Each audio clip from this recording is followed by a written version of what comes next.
Hi Floral friends, thank you so much for joining for another DIY floral session today.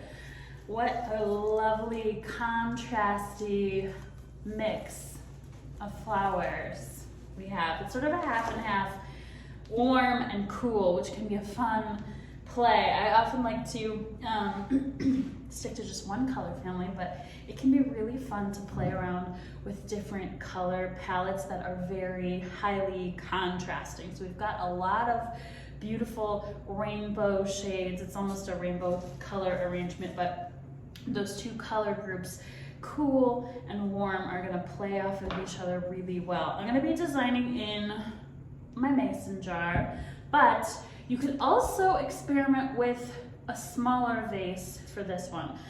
The items that we have, the iris are a little bit smaller, the foliage is not as fluffy, so this would work well in a little bit of a smaller vase. You could even break it up into smaller little bud vases, so I encourage you to play around with stuff that you have at home if you want to try something different. We'll start with our Nagi foliage. Check that out. Bright, glossy green, and it's very long lasting. It reminds me a lot of Israeli ruscus, which is another one that will just do so well even without water. Nagi foliage is similar.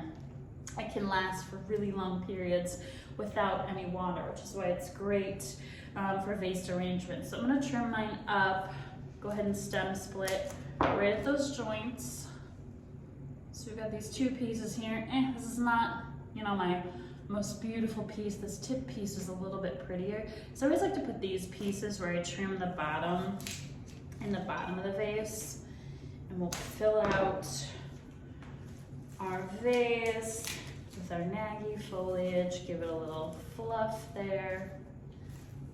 This piece, if I go ahead and stem split this, it's gonna be tricky to have it reach the bottom of the vase. I always wanna have some of that, or the base of the stem to reach bottom of the vase.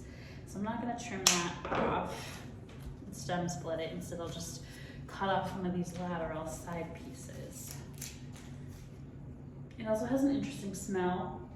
Some of these tropical plant varieties have it's almost like a sweet smell. You cut their branches. I found that with my houseplants too. Philodendron plants in the tropical family can sometimes have just a touch of sweetness. Just missed one little guy here.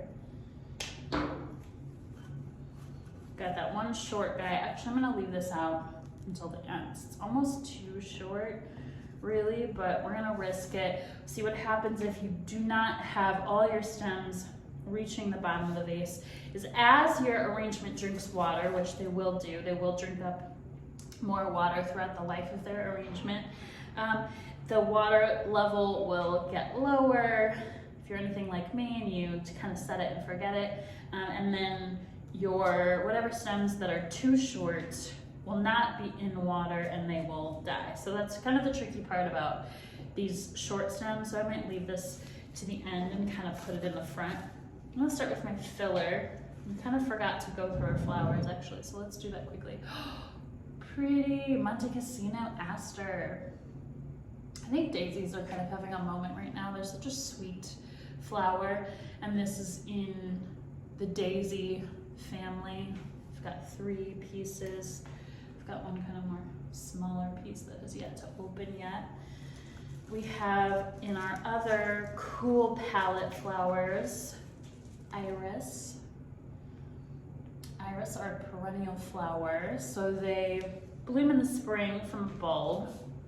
They'll come back year after year.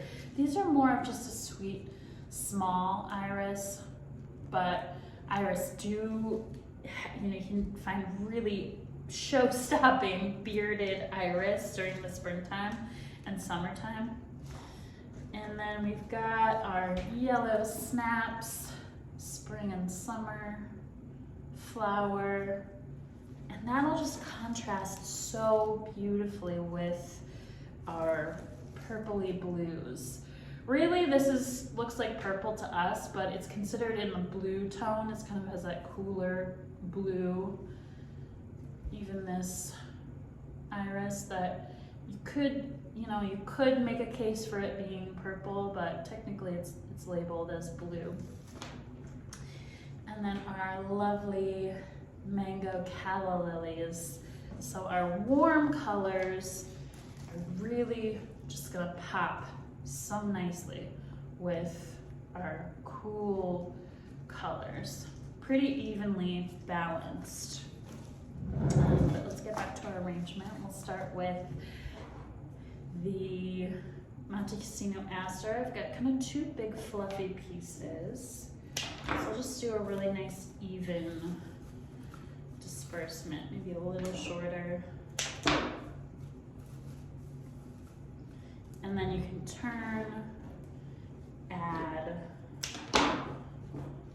Notice I'm not stripping too much off of these two Aster pieces, but for this guy, since there's not really any blooms on those, I'm gonna pull that off. So anything that has potential to go below the waterline, you want to strip off. So my one Aster is probably gonna take a day or so to fully open up. I'm just gonna do a really simple round style today. Maybe putting this in the front. And when I'm making rounded style arrangements, it does really help me to turn them. You can always do sort of a 45-degree angle insertion. So as you're adding your stems, think about adding them at an angle so they cover the most amount of space. Let's do our snaps next. Our linears. Love that pop of yellow. You could either do, again, a nice even arrangement. Sometimes it can be fun to vary the height a little bit. So if you want to play around with making some of your snaps a little taller, you'll usually get some variety in size in your Snapdragons. So often you'll get a nice tall one like this one, and then sometimes you'll just get a little baby. I like those variations. I think it creates more interesting shapes than if your flowers were all exactly the same. Okay, let's do our callas next. And calla lilies, this is really fun and interesting.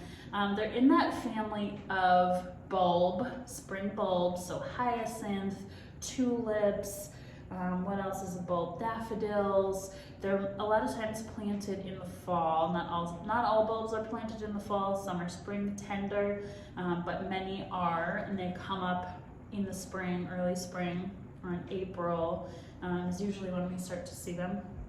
But most of these bulbs, they have kind of a rubbery stem to them, got quite a lot of water content. They do snap easily, so be careful. But you can reorient the shape, the direction of the stem. So if you want to play around with that, maybe you've got a really curvy calla. I like to kind of have them so that the throat, that really pretty cascade part, kind of falls downward. So if it does have a bit of drape to it, you can let it fall outward. Or you can do straight up and down. You want to showcase that really pretty inner part, the calla. Just gonna bend that back really slowly. And then again, varying the height a little bit. So maybe you want a little lower. Got my bigger calla up here. I'm missing some of that purple, so I'm gonna bring that more. forward. A little bit more purple showing.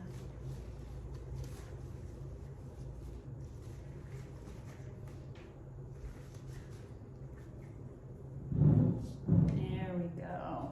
And have that cascading purple on both sides. And then we can add our irises. Now yours may look like this as opposed to this. So just keep that in mind. They are not dead, they're just closed. And usually that's because they've been in a cooler and they'll just take a day or so to open up. You can use these little pieces if you do want to have some accent. Actually don't know if I want it. A little extra foliage never hurt anybody. And then leave some room for your iris to come open.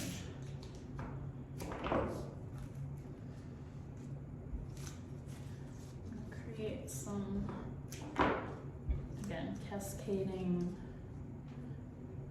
layers. So I might do maybe one more up on this side. That will be a little taller than my other two pieces. So in a day or so, this show will pop open. Really gorgeous blue, yellow, orange, our purples contrasting with our hot colors.